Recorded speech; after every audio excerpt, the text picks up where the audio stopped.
فقد أوتي خيرا كثيرا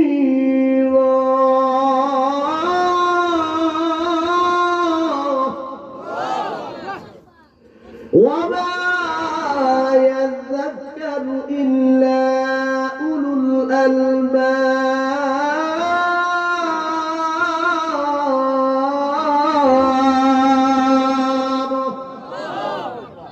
আল্লাহ বলে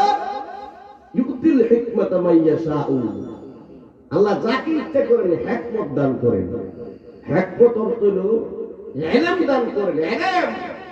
আলেমের মর্যাদা দান করেন কি বানান আলেম বানান এরপর আল্লাহ বলেন ওয়া মান ইউতিল হিকমাতা ফাকাদ উতিয়া খায়রান কাসীরা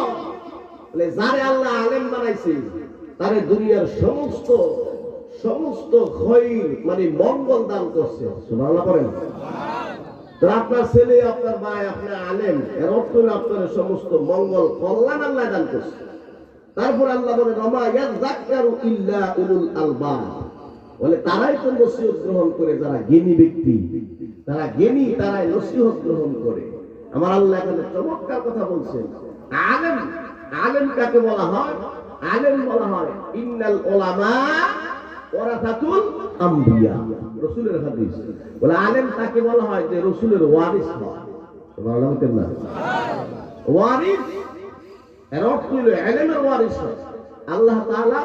নবীকে যে ওহী দান করছেন কোরআন দান করছেন হাদিস দান করছেন এই ইলমের ওয়ারিস কে হবে আর ধরে কোন না যে ইলমের ওয়ারিস হবে সে ভিআইপি হয়ে যাবে আল্লাহর আদালতে সে কি ভিআইপি যেমন আমরা এই যে কাহিয়ার রাস্তাটা হইতেছে না 10 বছর 20 বছর গেছে হয়না রাস্তা বহু চেষ্টা করতেছে সব যত সাপ আছে এলাকার সমস্ত সাপ ব্রাহ্মণবাড়িয়া ডিসি অফিস গুতাইতে কলম বাইকে লিখেছে রাস্তা কিছু করতে পারে না রাস্তা খালো দিতেছে না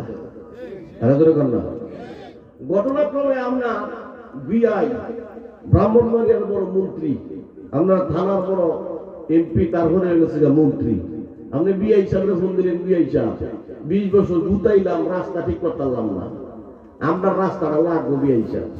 আপনি একটা ফোন দিয়েছেন জায়গা মতো গেছেন হেবেটা একটা ফোন দিয়ে দিছে জায়গা মতো ওকে হয়েছে 20 বছর যেটা ভাবছেন না আপনি একদিনে একটা ফোনে কাজ করে লাইছেন এটা কেন হয়েছে ভিআইপি বিআইর সাথে আপনার সম্পর্ক থাকার কারণে আপনার ফোনটাও তখন ভিআইপি হয়ে গেছে না ঠিক তো যাদের সম্পর্ক রাসূলের ওয়ারিস হয়ে যায় তারা